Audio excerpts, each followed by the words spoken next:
Good afternoon students. Today in this video we will do the numericals from chapter 3b pulley. See the first one, number 2. A fixed pulley is driven by a 100 kg mass falling at a rate of 8 meter in 4 seconds. It lifts a load of 75 kgf. Calculate the power input to the pulley. Taking the force of gravity on 1 kg as 10 Newton. That means basically you have to take small g as 10 meter per second square. Efficiency of the pulley and height to which the load is raised in 4 seconds. See the first part. Input power. You have to calculate the power input. So what is the input power? Input power means the work input by time taken, because power is a rate of work done. So input power means input work by time taken. So what is a work input? Work input is again work done, that is the force into displacement. So force here is effort because it's the input, effort into displacement of the load, effort.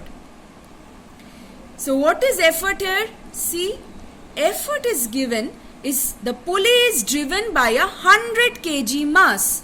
That means the effort applied is due to the weight of the 100 kg mass. So what do we need to do? We need to convert this kg mass to the weight, that is Newton.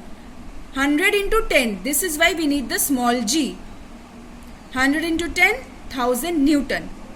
So again, the displacement of effort is given. See, it is falling at a rate of 8 meter. 8 meter.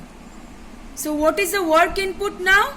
Effort is 1000. We have just calculated into 8. 8000 joule. So what is the power input then? Just put the values. Work input, that is 8000 by time taken in 4 seconds. Therefore time taken is 4. So 2000 joule per second or 2000 watt is the answer. See the second part. Efficiency of the pulley. Now in this case, do we know mechanical advantage or velocity ratio? We don't know. So then how will we find the efficiency? We have that form. Remember, efficiency is equal to work output by work input. This is also another form we have done in the machines. So work input we have calculated already. It's 8000 joule. So we need to calculate the work output. So work output, that means the force into displacement. What will be the force since it's output? So force is load and displacement of the load. Load is given 75 kgf. Now since it's the gravitational unit of force, we will convert to Newton because we want to keep the answers in SI unit. 75 into 10. That is how we convert kgf to Newton into 8. Now, why the displacement of load is 8? It is said that the displacement of effort is 8 meter because the effort is falling at a rate of 8 meter.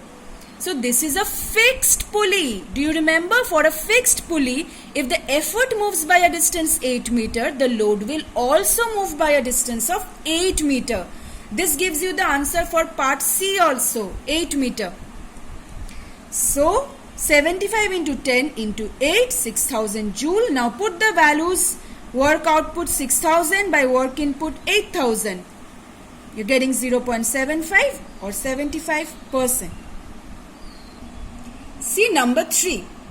A single fixed pulley and a movable pulley both are separately used to lift a load of 50 kgf to the same height. Compare the efforts applied. Now, for comparing the efforts applied, let us first see what is mechanical advantage. We know load by effort, right? For a single fixed pulley, what is the mechanical advantage? It is always 1. We have shown in the pulley section, the video. So if 1 is a mechanical advantage, it is always true. So 1 is equal to load is given 50 kgf. Now in this case, you need not convert to Newton because it's a ratio. It's anyway going to get cancelled. So you don't need to convert to anything because we are comparing the efforts. We don't need to find the actual value. Okay, so 50 by E1. What is E1? Let the effort be E1 kgf. Remember kgf, because if you are keeping this as kgf, this will also be kgf. For the single movable pulley, what is the mechanical advantage? Always 2. So can I write 2 equal to 50 by E2? What is 50? The load again is 50 for both the cases. It's given that both are separately used to lift a load of 50 kgf. E2, in this case the effort, let it be E2 kgf. Now just divide these two equations. What do you get? 1 by 2 equal to 50 by E1 divided by 50 by E2, that is 50 by E1 into E2 by 50. So basically E2 by E1. Therefore E1 is to E2 is 2:1. Right? So basically the efforts of the single fixed pulley and single movable pulley is in the ratio 2:1. Now this I have shown in a detailed calculation. You could have actually easily done in a single step also. If the load is constant for both the cases, then how does mechanical advantage and effort, how is mechanical advantage and effort related to each other? It is inversely proportional because the load is same in both the cases. It is constant in both the cases. So I could have easily written for single fixed pulley is to, if the single fixed pulley, if I just compare E1 by E2, that will be mechanical advantage of, say E1 is the effort of single fixed pulley and E2 effort of the single movable pulley. I could have easily written mechanical advantage of the movable pulley by mechanical advantage of the fixed pulley because it's inversely proportional. So basically 2:1. In one step it could have been done.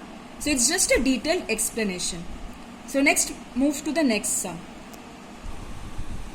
See number 5. A block and tackle system has 5 pulleys. If an effort of 1000 Newton is needed in the downward direction to raise a load of 4500 Newton, calculate the mechanical advantage, velocity ratio and efficiency. So first let's calculate the mechanical advantage, that is equal to load by effort. Load is given 4500, effort is given 1000 Newton, 4.5 simply. Then what is the velocity ratio? Do you remember the form? For block and tackle system, the number of sections of string which support the load is equal to the velocity ratio. For 5 pulleys, it will be 5. You need 5 segments of the string. For 4, you need 4 segments of the string. So it is equal to 5. Now we could have straight away written mechanical advantage equal to 5 also. But we don't know whether the pulley is ideal or not. So we cannot write that straight away that mechanical advantage is also 5, velocity ratio is also 5. Okay, because velocity ratio, even if it is not fully efficient, it will be 5. The displacement, they don't change, depend on the efficiency part. But since we have to find the efficiency, that means it may or may not be 100%. So we will use the form load by effort. Okay. So see, you will find that efficiency we are finding as mechanical advantage by velocity ratio into 100%. We are just finding in percentage. Okay. Mechanical advantage 4.5 by velocity ratio 5 into 100. So see, we are getting 90%. That means it's not an ideal pulley. That is why mechanical advantage is less than the velocity ratio. See in sum number 9. In this sum, you will see that in your book it's given, the diagram was given. This T was not marked. The tension in the strings were not marked. Everything else was given. Load given, effort given. Now, the question was draw arrows to represent the tension. You can do that. Obviously, they will be away from acting from the load, right? In the opposite direction. For effort, in this direction I've marked with black pen, that's why. Next part, how many strands of tackle are supporting the load? That means how many segments of string are supporting the load. 1, 2, 3, 4. 4 segments. This one is for effort. 1, 2, 3, 4. So 4 obviously is the answer. What is the mechanical advantage of the system? It is 4. Why am I considering this as an ideal pulley?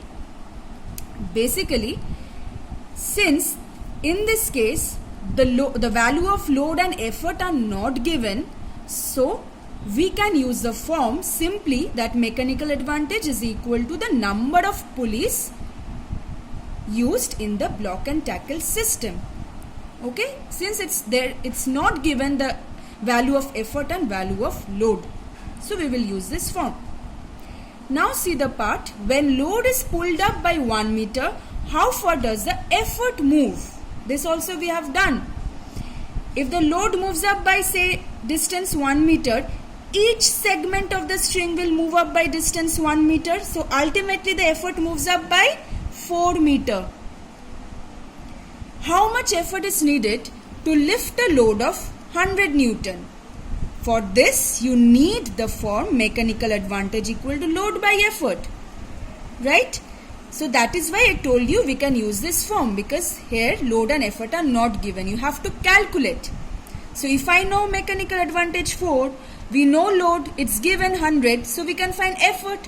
25 is the answer. Simple substituting the values and calculating. So effort needed is 25 Newton. Sum number 10. A block and tackle system has velocity ratio 3. Velocity ratio 3 means you will understand that the pulley block and tackle system consists of 3 pulleys. Immediately you will understand that it will consist of 3 pulleys. And what did I say? When it consists of odd number of pulleys in block and tackle system, always the upper block will have more number of pulleys, because I showed in the theory section of the pulleys that if it is more weight is there in the lower section, then the efficiency, the mechanical advantage will be less than. That is why if we have 4 velocity ratio, then 2 in the upper block, 2 in the lower block. If we have 5, then 3 in the upper block, 2 in the lower block. Since we have 3, so the maximum number of pulleys in the upper block, minimum, that is 1 in the lower block. So this is the diagram then. Okay, draw label diagram of the system. You just have to know how to just attach these segments. That's it. You increase the pulleys, automatically the segments will increase. Nothing different. Indicating the points of the application of load and effort. This will always remain same. Effort, the free end of the fixed pulley here, and load obviously attached to this axle. Always remain same for all the block and tackle system. Now, a man can exert a pull of 200 kgf. That means the effort is 200 kgf. What is the first part? What is the maximum load he can raise with this pulley system if its efficiency is 60%? So efficiency 60% means I can write it 60 by 100, that is 0.6, right? So can I use this form efficiency equal to mechanical advantage by velocity ratio? Why am I using this form? Because I need to find the mechanical advantage. Why do I need to find the mechanical advantage? Otherwise, how will I find the load? I know effort, and I have to find the load. So that's the only way I can find. So for that, I need the mechanical advantage.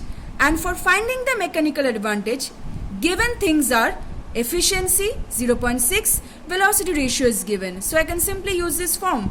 Mechanical advantage is equal to 0.6 into velocity ratio is 3. 1.8 we are getting the mechanical advantage. So now just simply use the form mechanical advantage equal to load by effort. Substitute the value of mechanical advantage 1.8 equal to load. We have to find effort 200 kgf. Okay.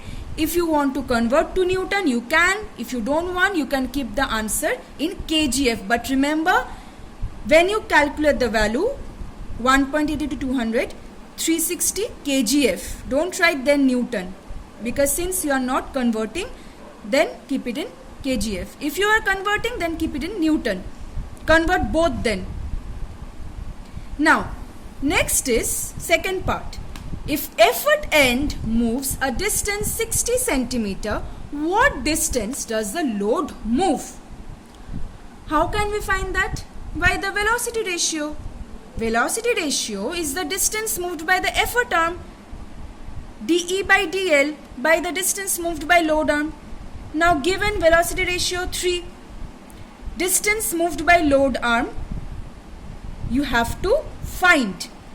What is given to you? Distance moved by effort arm, right?